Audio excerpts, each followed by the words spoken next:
This is Paul Nahar-Biswas. He's going to chair this session.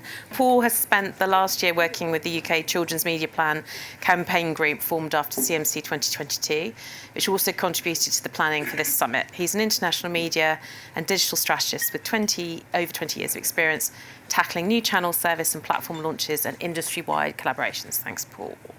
Over to you. Great, thank you very much, Emma, and nice to see everyone.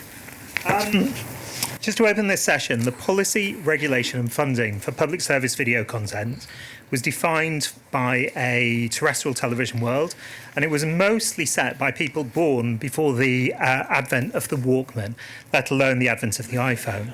And I think that's a really big thing. And just over here, this is what we saw as the children's public service media content landscape. So, as we can see, we've got Channel 4, BBC, ITV, Channel 5.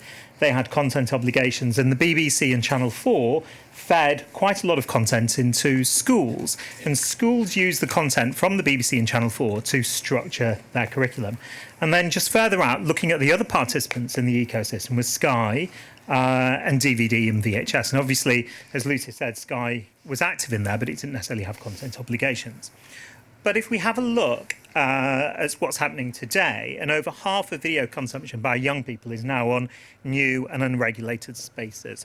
And if I flip here, so what we can see over here from today is the landscape's changed very much. We've got social media, SVOD and streamers, Sky, DVD and VHS, and I've put also others, and those are others, some of whom we can see over the horizon and some who we have no idea whatsoever are going to come. And we've seen schools as well. And what's really interesting is schools has now been separated away from the BBC and Channel 4. And so when we really look at who is active in this PSM landscape, we've got the BBC and we've got the terrestrial PSBs who, to some shape or form, as we've just heard in the last session, potentially can't play the same role that they played historically.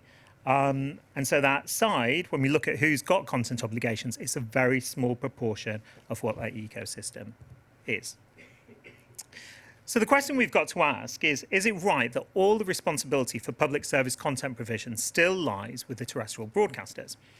And so in this session, we ask who else should be included in this national public service ecology, and what that means for content providers, what it means for traditional players, what it means for policymakers, as well as for the newly recognised participants themselves.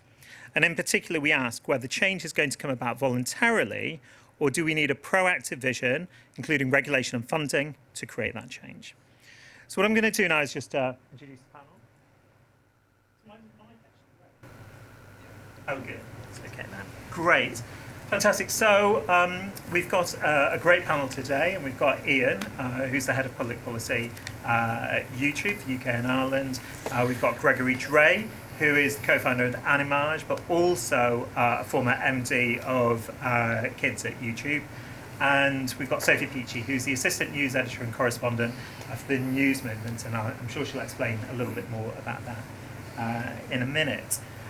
Now, while this session focuses on social media platforms, they're only one of the new players in the children's media ecology.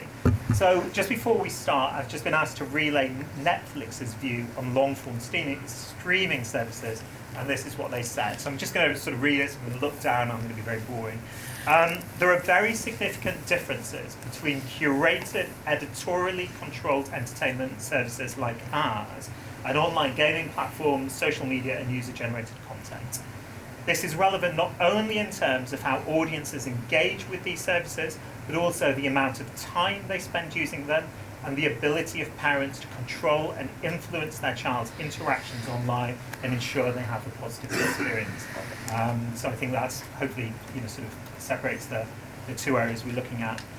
I also want to clarify in this session that we're not going to focus on online harms, i.e. removing content from social media platforms, but on online benefits or online goods, in other words, how to add content and viewing to these platforms and services. I'm also going to try to open up to the floor as we go. There are some people in the audience who are going to give either a statement or going to ask questions. At the end of this session, if we've got time, I'm going to open it up more widely, but that is very much dependent on what we've got time, because we've got a really, really tight session today. So there we go, with all those disclaimers, I'm going to kick off. And the first theme that I'd like to touch on, and ask the panel, is what and how children and young people are consuming these spaces. And if I hand over to Sophie. Hi. So I work for the News Movement, and we're a social first news company founded by the ex-editorial director of the BBC and the editor of the Wall Street Journal, who kind of saw the digital Reuters report basically says that 40% of young people are actively refusing to engage with the news, and also 75% of young people get every new piece of information from a phone and from a video. So we've come in, I guess we're kind of trying to disrupt an industry and change things a bit like you guys. And it's all about Gen Z. It's all about warm, solutions-based storytelling to get Gen Z involved back in the news. And we can watch a bit, but I was just going to say it's peer-to-peer storytelling. So the average age of our newsroom is 25. I'm 24, so I guess children's TV is a thing of my very recent past. But it's about the main point I really want to land, which I think is really pertinent to this, is it's about meeting people where they are. We have never asked people to come to us, we go to them. So Gen Z get their news and get all of their information on TikTok, on Snapchat, on Instagram, on YouTube. And we meet them where they are, and we get 50 million views a month. And I think that's just like a really important thing to land, is like, we've never asked them to come behind a paywall, to come off app, to come onto a platform that they don't want to be on. And I think that's really important. Do you want to play the video? Yeah. Okay, what the is going on with the air quality in North America?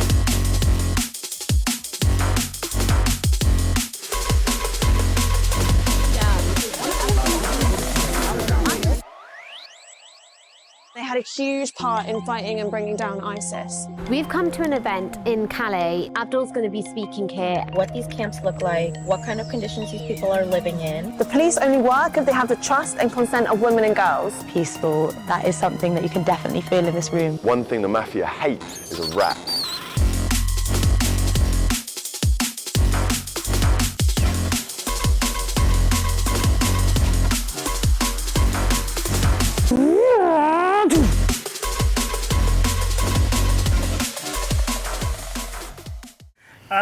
So why do you think TikTok, Snapchat and other social platforms are so attractive to children and young people?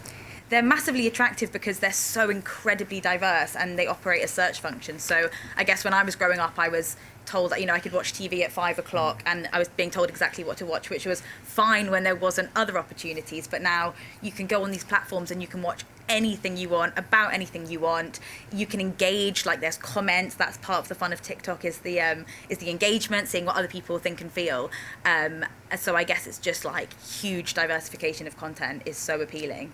And how do they find your content in all of this huge, sort of landscape that they've got? I guess the point that I was kind of trying to make before is like, we find them because we engage in conversations that they're having. Again, it all comes down to like, we operate based on our audience and for our audience. Like, we don't tell them what to think, but we help them think, and we tap into, if they're talking about Ukraine, we explain what's happening in Ukraine. If they're talking about a 10-part TikTok trend, we're going to get involved in that too, and that makes it, through kind of like quite sympathetic algorithms, it makes it easier to find the people that we want to find. Great. And Ian, just building on that, I mean, why do you think YouTube content is so successful with young people when, as we heard just in the session before, broadcasters are struggling to gain audiences? Well, I think the first thing I would say is that a bit like the great work that the News Movement are doing, there's just a massive diverse range of voices out there, and that's really empowering. It's not one set of gatekeepers choosing what that is, but our users are choosing public service content. And I think there's a real appetite for this stuff out there, and young users in particular. We see real appetite and interest in it. We've seen a massive growth actually, and actually the revenues are growing. We obviously through COVID saw a big improvement as well, but generally there is more desire for kids content, and I think both educational kids content, entertaining kids content. For example, Bluey's one of the fastest growing brands on YouTube. Now, whether that counts as culturally relevant, it's probably culturally relevant for Australia, but it is BBC funded, right, or part funded, and I think that's a sign of how amazing stories that is relevant to kids is out there, and you can find whatever story you want to find, and that's really, really powerful for us. And is it fair to say that you're the top media source for this age group? I think the Ofcom content the Ofcom data seems to show that, right? And we have about 5 million supervised accounts in the UK, so that's a big big cohort of parents approved sort of work with YouTube Kids, and I think a huge part of what we've done is we also launched YouTube Supervised Experiences, which means that for those kids who get a bit bored of the YouTube Kids app, and I think some of us with kids have heard that as well, they can still go on the main app, but with that carefully curated space. Because it's really important to us to think about an age-appropriate experience, and I think some of the stuff that's in that manifesto, for example, I'd really strongly agree with, particularly the idea of having an age-appropriate media life, and that's the fact that we offer this multi-format, whether it's watching live streams, whether it's watching VOD, whether it's watching short-form content. Creators can put that content out there, and I think there's a real desire to find what we would call public service media. Fantastic. And Gregory, do you just want to say something about what you're doing currently, and also just sort of feedback on really what the others have said? Yeah, sure. So I left YouTube in 2021, and basically I saw an opportunity to build a company with a modern perspective on the kids market.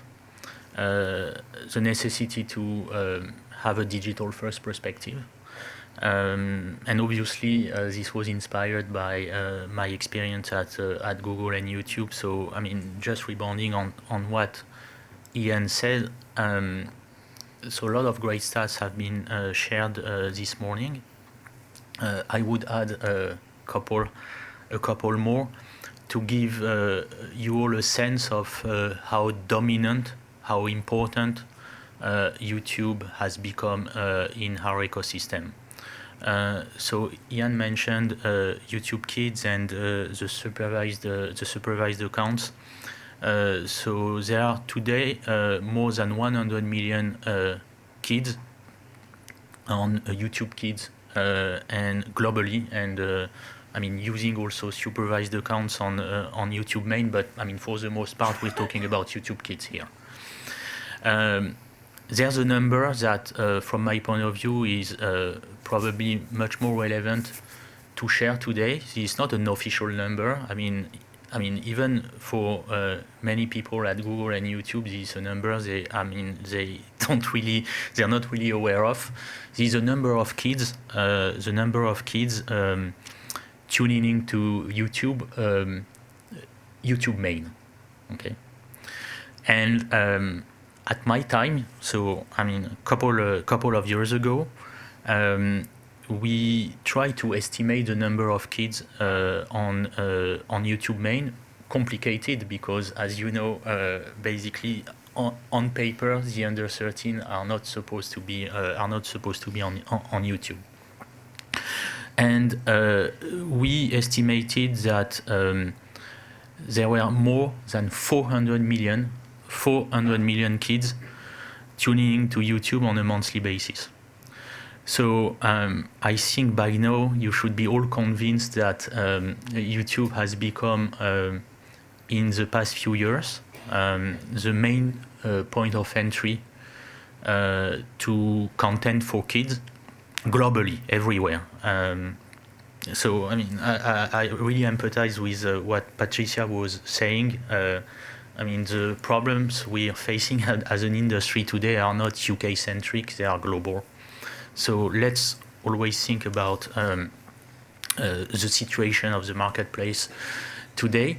So if you are in the business of creating, nurturing, developing kids brands, as I am today, I mean, you just need to prioritize YouTube, whether you like it or not. You know, if you want to reach your audience, I mean, this audience is massively on YouTube. Not only on YouTube, but massively on YouTube. So you need to be digital first. You need to have that perspective that everything, you know, starts on YouTube, and you need to create specific, dedicated content experiences for kids on YouTube, designed for YouTube.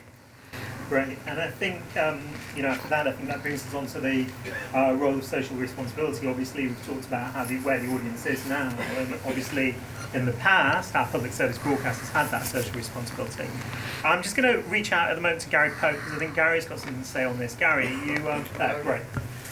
Yeah, this morning, Paul really channeled Nelson Mandela in a quite eloquent way, didn't he? And I'm sure that resonated with all of us. In my mind, all content is public service content if it's made for children.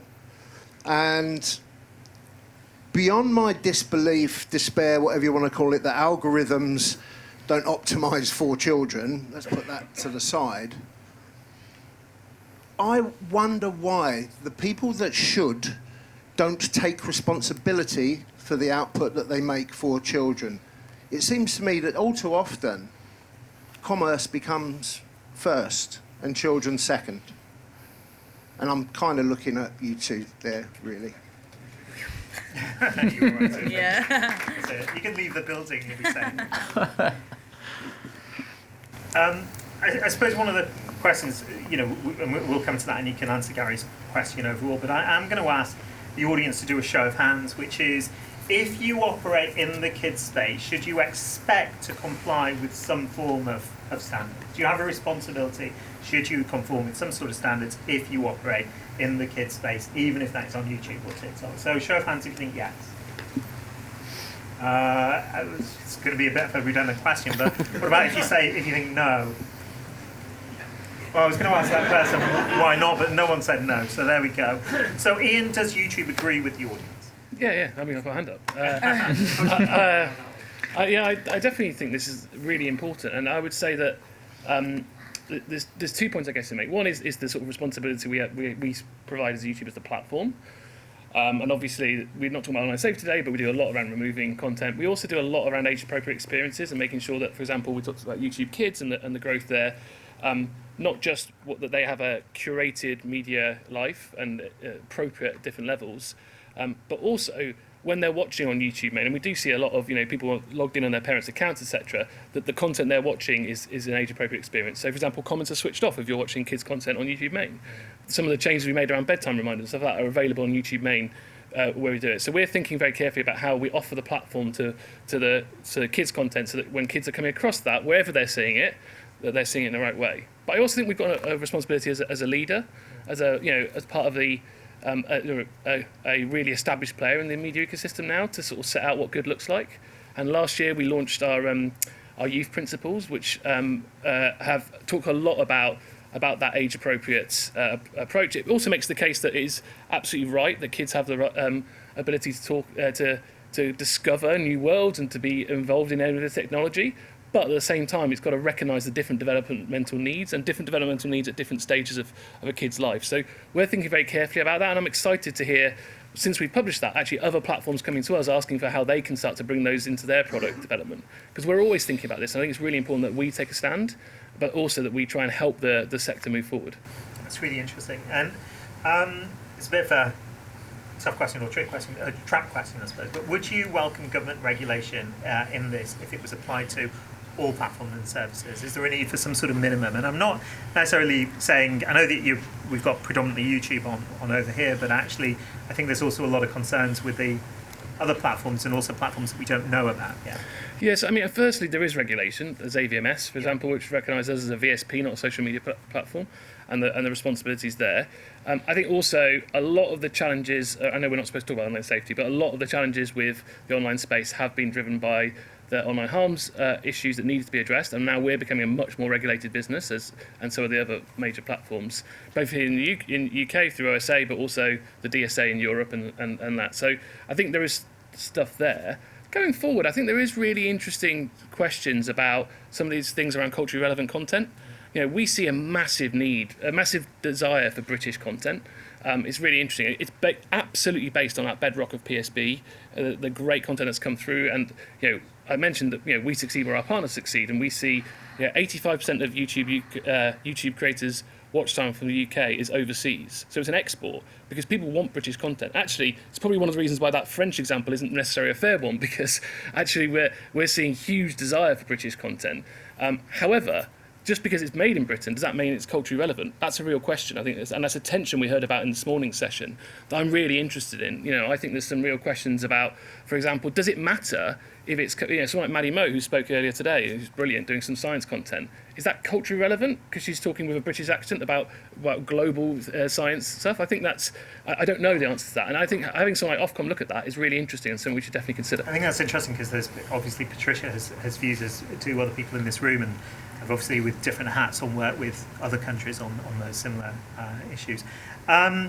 If we can just move to Gregory, I mean, do you agree with what Ian's saying? I mean, what do you think they're doing about socially beneficial content and how that gets recommended and watched? I agree for the most part. I think we should be clear about the fact that YouTube over the past 10 years, I would say, has been doing quite a bit to support the growth of socially beneficial content. So at some point, a few years ago, for example, YouTube used to invest some money into kids content, socially beneficial content.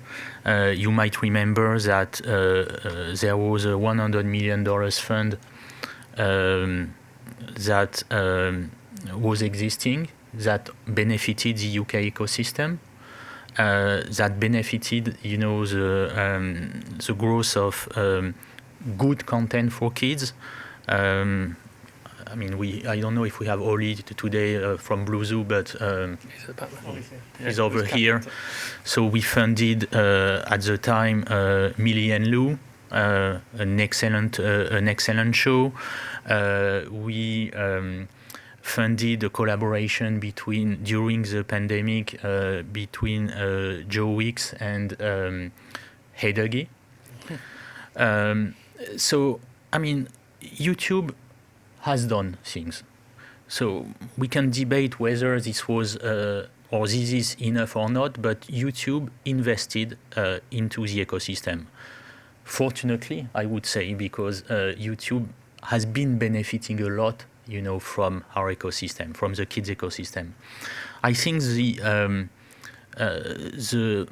difficulty today is to make sure that the good content, the socially beneficial content, locally relevant content can be properly surfaced and recommended.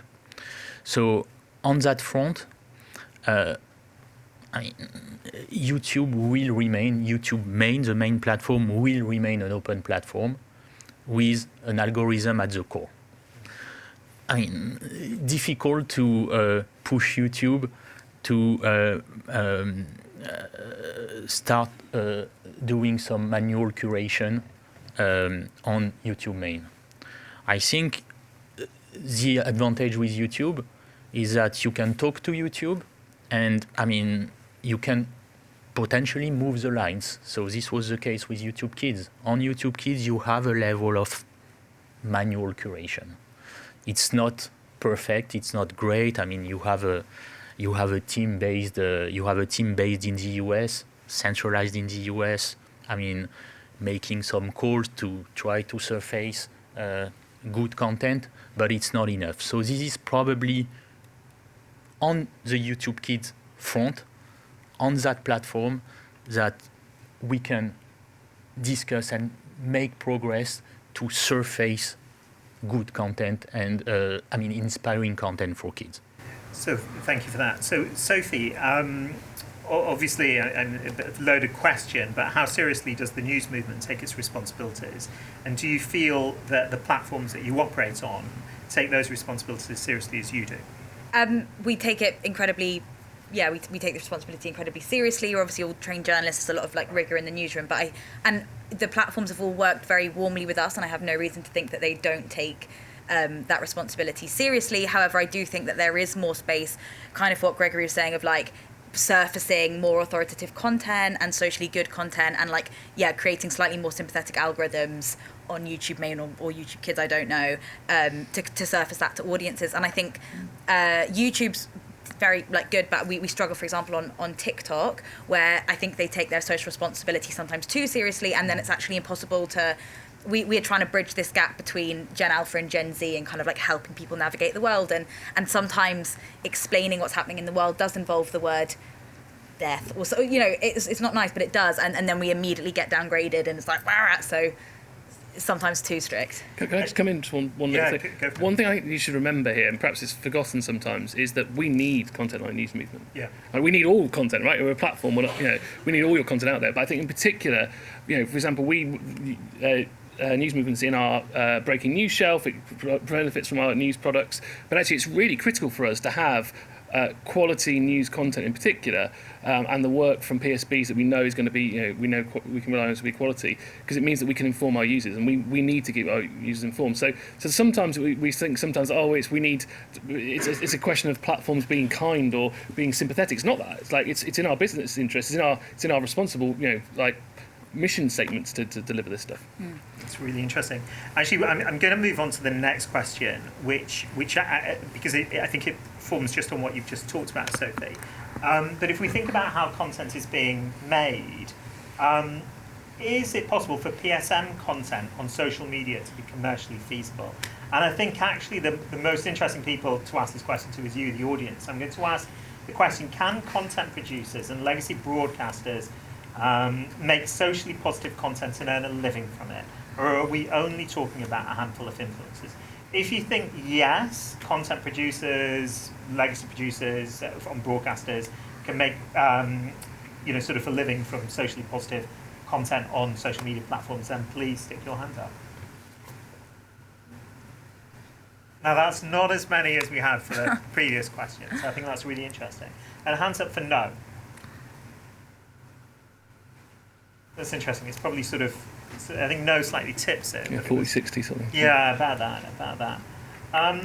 So I'm just going to ask in the audience, I'm going to ask Nick Walters, who's worn a few hats in this, for a comment. Sorry, I work at a company called Super Awesome. We're one of the largest players in the space of helping people who make content for kids to monetize that content.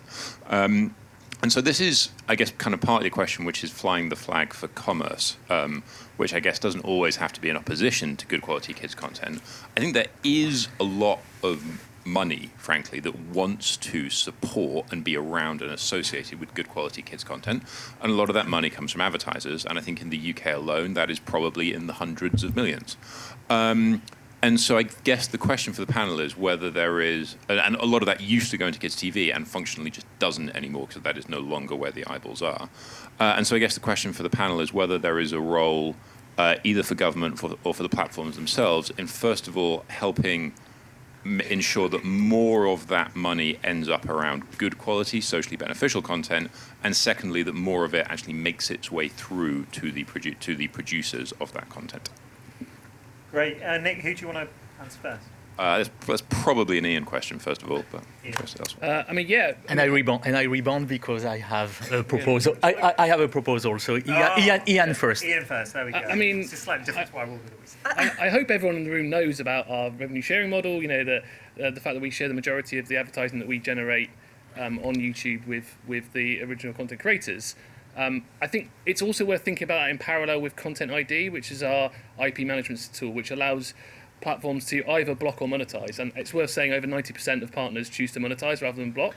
And I think that's a sign of just how effective it is. I think the latest stats were we paid out about 9 billion through Content ID as of December 2022. So we are massively sharing that. We're not just generating advertising eyeballs, we're actually, because through Google Ads, generating the advertising in the first place and finding those people, giving the network and doing that. So I think that's super important.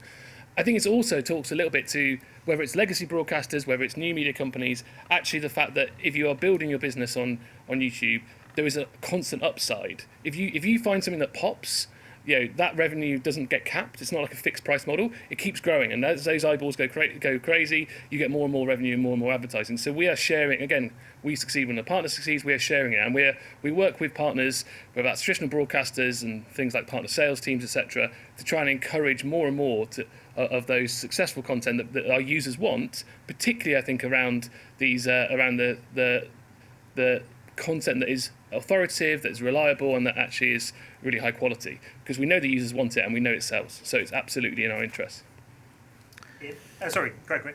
So YouTube has the eyeballs, has the audience, but doesn't monetize this audience properly, or at least not well enough for us for as content producers and creators. So there was a time before January 2020 when the economics on YouTube were extremely attractive for the industry. It was before the change in privacy policies that put an end to the ability for YouTube to serve targeted advertising around kids' content. So before that,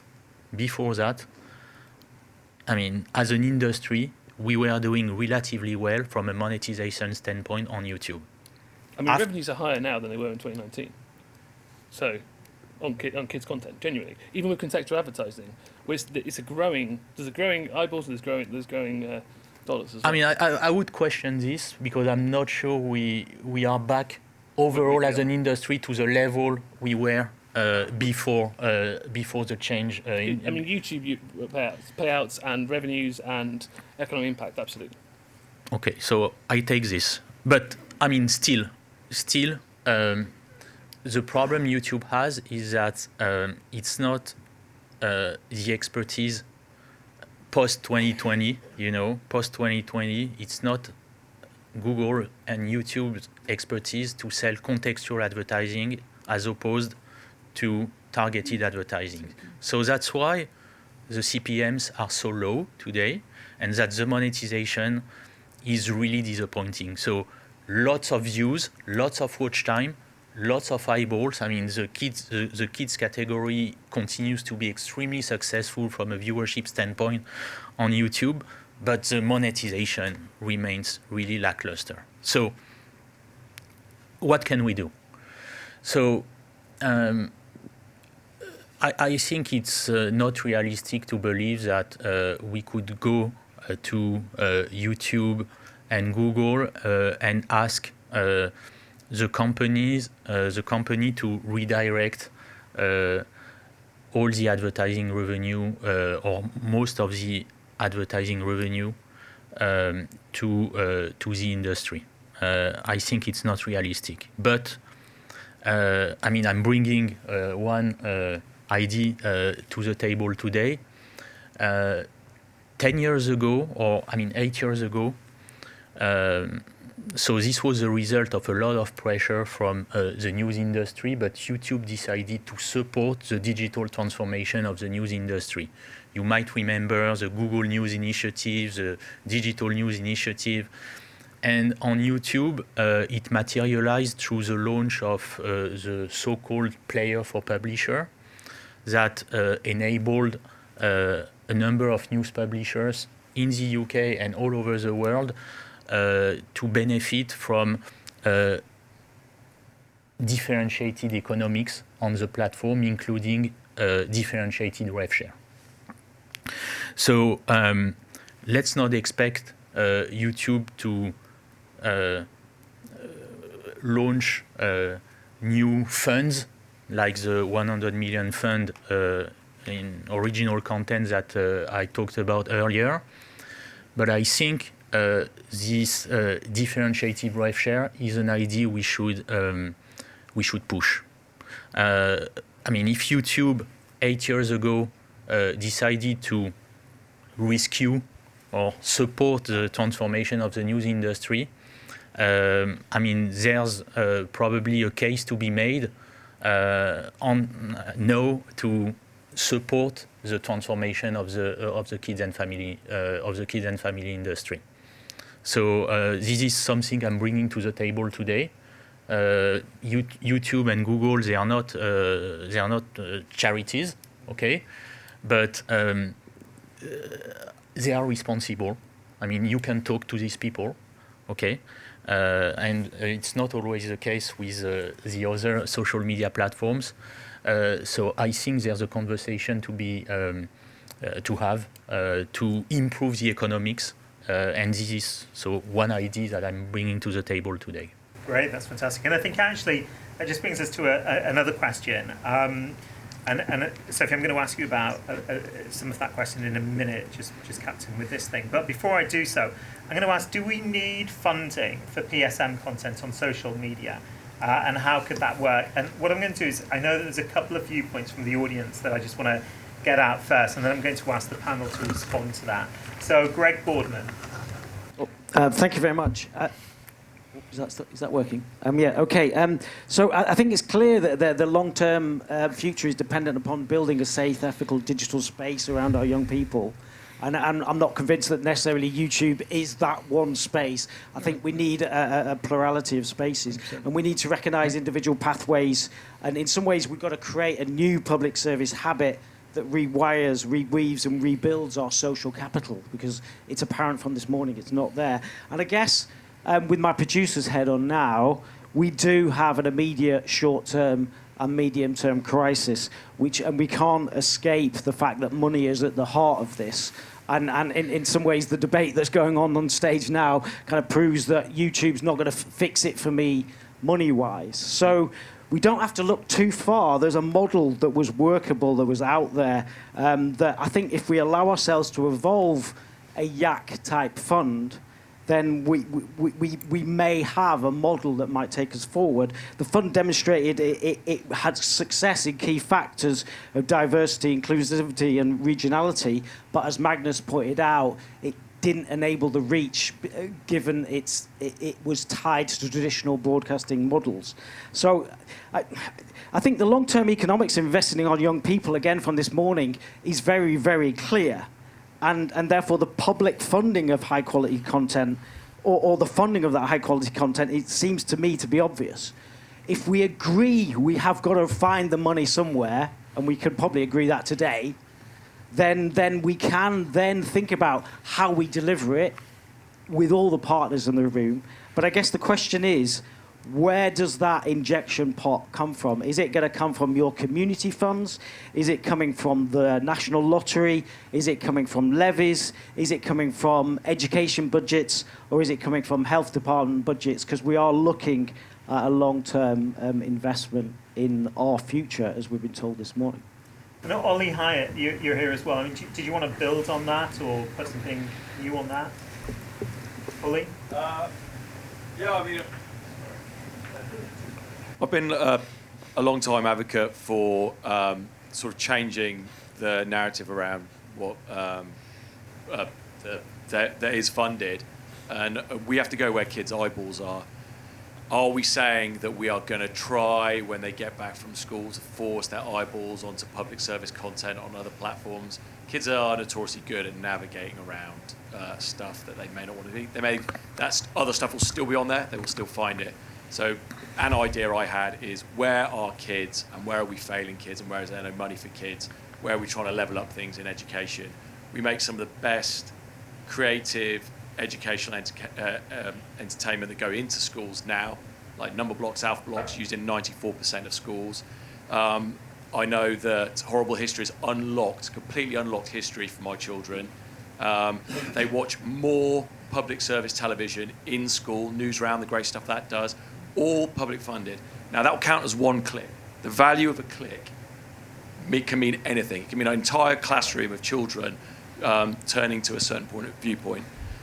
We can have games in education. There's so much we can do with public media content in schools. We can change people's educational lives so they don't just have to sit at a board with a teacher pointing about it. If we're creative, we can do that, and I believe that's something we should seriously consider, where kids are watching it as well as what platforms. Great, thank you very much. And actually, I know I had an order before. Ian, I'm going to ask you, obviously YouTube is used obviously quite a lot in schools as well, and I think some of the questions about funding as well are pretty tied in. So Ian, just from Greg and from all these things, do you have any thoughts on those?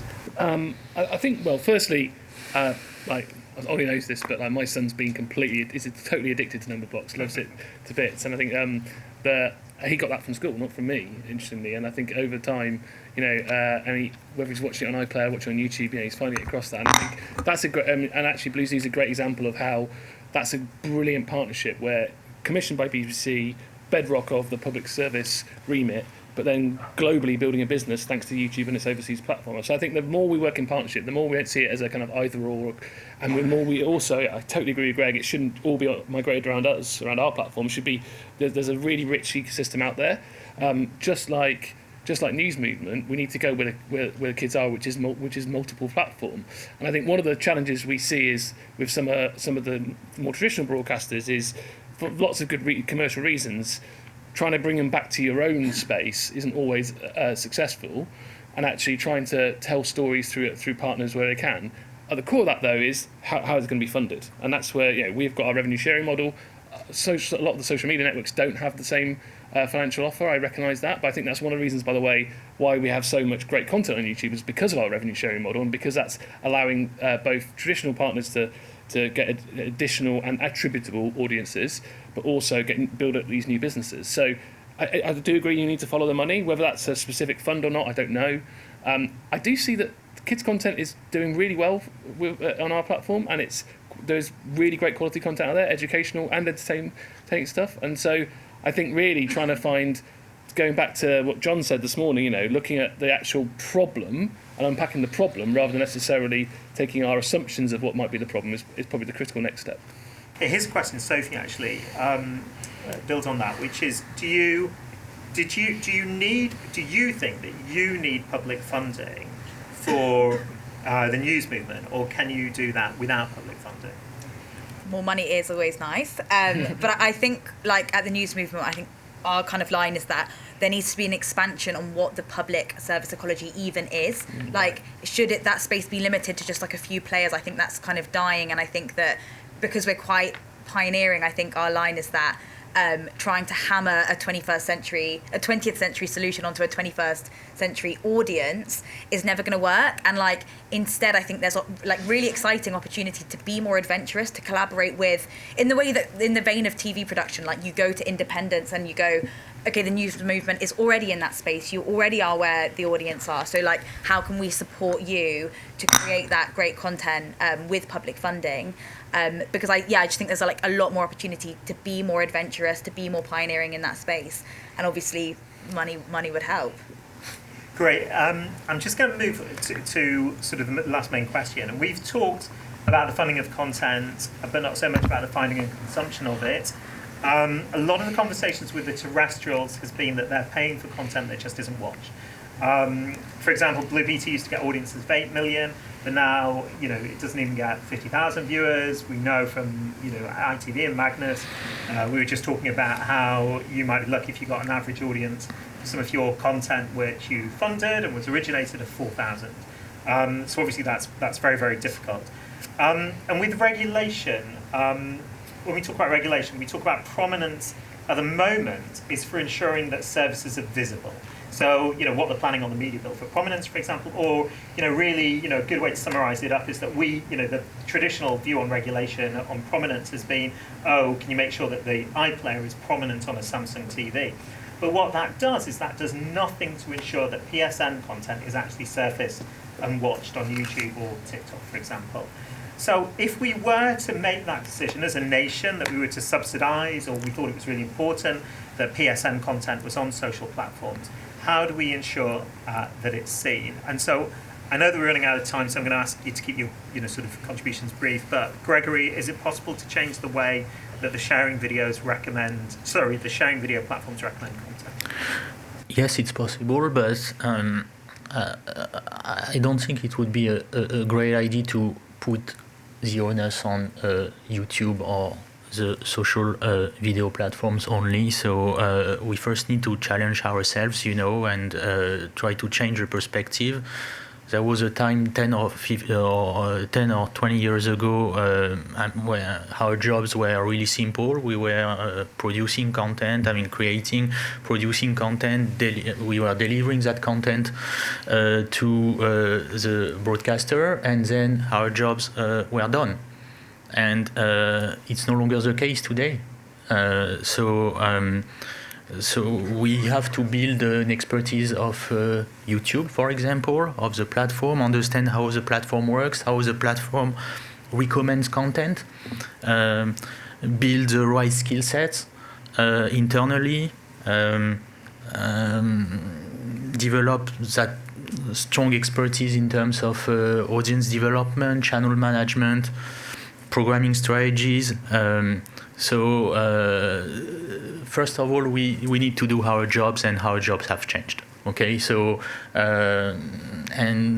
probably our jobs are more complex today because we not only need to create the content, but also to market that content and to make sure that it aligns with the algorithm, for example, on open platforms like YouTube. Then, I talked about the opportunities to get kids content, good kids content, better surfaced.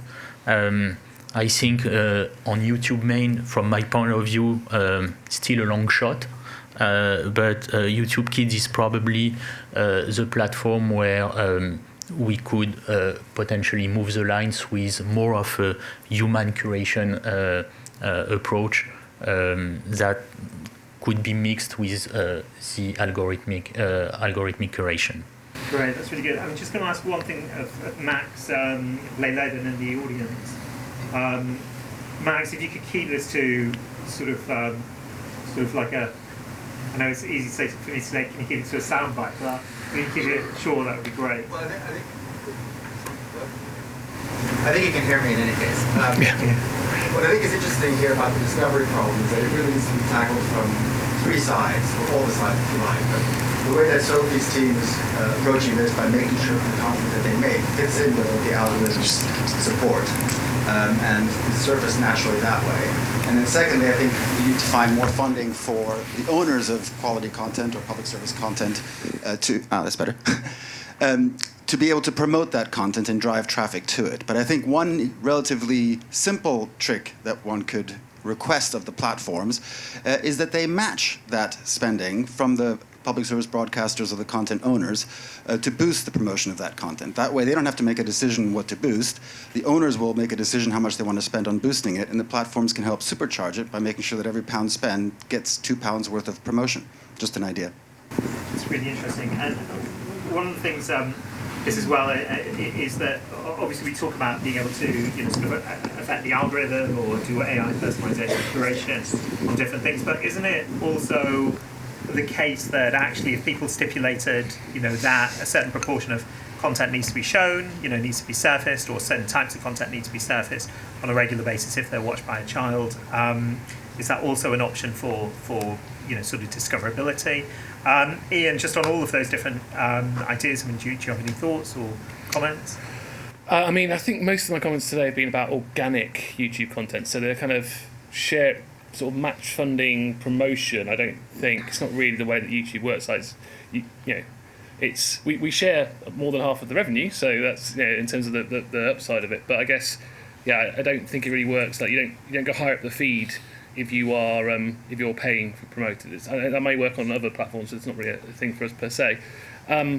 I think more generally going back to the kind of the prominence debate, YouTube hasn't been at the core of the media bill debate. I think it's sort of been at sides that there's powers for Ofcom to bring us in future as things as they develop. I think part of that is because it's a classic must offer, must carry, and whether PSBs want to have their entire catalogue on YouTube, I'm not sure that's the case.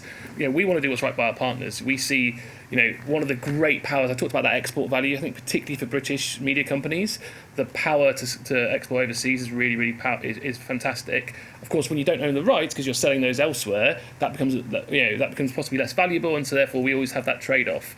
And we're working all the time with partners, I think particularly with the major broadcasters, and including the PSBs on this, and with the partner sales teams to maximise their return. I did actually. I think it was a shame that the government didn't accept the amendment to the media bill that the Children's Media Foundation actually suggested around Ofcom looking more into this, because I think there's some great data shown this morning, but it's still only touching the surface. And this whole issue around what is culturally relevant data, what's culturally relevant, what's going on, I think we need to understand more before we go straight to that next regulation phase. But I'm very open to have that debate. I think we want to be part of it. It's the reason why I'm here today, right? Right, that's brilliant. We have literally a few minutes left, and what I'm going to do is I'm going to put a last quick-fire question, which is there a role for a public service compact for young people's content in the social media world? And then in terms of the things you need to do for it, regulation, funding or promotion, how do we get the social media platforms playing ball? How do we get them sitting in an audience like this? So if we did this in a year's time, how do we make sure that everyone's in here and playing their role as well? So I'm going to ask Sophie, and you can answer part of that question or not if you like. I would just like quickly to make the point kind of that and to the audience question. Like, I think something we've kind of missed when we're talking about like prominence and algorithms is like making great content. There's like a complacency, we have it with like your point to Blue Peter. If it's not getting any views, it's not getting any views. Like, sometimes it's not people, like, I don't know if anyone watched The Traitors, I know that's for adults, but that showed that you can get people to watch live TV, peak of 8 million, pubs viewing it, but sometimes the content maybe just isn't working anymore, and it's easy for us sometimes to be like, oh, YouTube, the algorithm, like, why if something's performed shit, you're like, oh, it's TikTok just being a... But sometimes the content has to be better, and, like, look to where young people actually are. Do they want to watch Blue Peter, or do they care about Chunks and Philly and the Sidemen, and how can you incorporate those figures into children's TV? And I just really want to make that case that I think that it's on us, like the people creating the content for the platforms, to really be thinking about making genuinely great content that kids actually want to watch, not our idea of what young people want, but what young people actually do want. Yeah, and just to add to that, like this weekend it was my son's 7th birthday party, and it was all Gladiators themed because he absolutely loves the Gladiators, and don't we all? I mean, I'm having great retro things because I was growing up in the 90s, but actually, like, I think that is, I think it was ITV first, right now it's BBC, but like that's a brilliant piece of it, and there's loads of conversations happening on YouTube around the Gladiators, but it's not content that we own. It's just like the whole ecosystem growing up. So great content will always survive, will always thrive wherever it is, and I think that's true. I think the social combat, that kind of how do we get more people involved? I think it's about data matters. Getting an evidence base is really important, and showing the role that we all have to play. I mean, YouTube's been showing up in these forums for a long time. Ben did the keynote at Children's Media Summit conference a couple of years ago, for example. But part of that is because we realise we've got an enormous role to play, and we want to continue to play that role and be engaged. So invite us along, and if other platforms aren't doing that, then I think that's either because they don't see the business need, or because they feel as though they're not being listened to. So I think engagement and conversations are really, really important. But the key part of that, I guess, is realising that we are in this together. We all want good content. I think kids in particular need those age-appropriate experiences. They need special protections and the work that we're doing. But like, as I mentioned, those youth principles, some of the interest we've seen from industry, and I'm not talking about the major players like the Metas and TikToks, I'm thinking about other online platforms that are still putting their toes in this a little bit and still not quite sure where it stops and where it starts.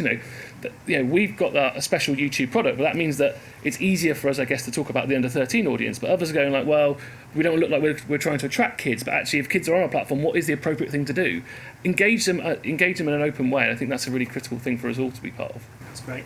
Gregory, I'm going to ask you literally for the last word, and that last word is either yes or no.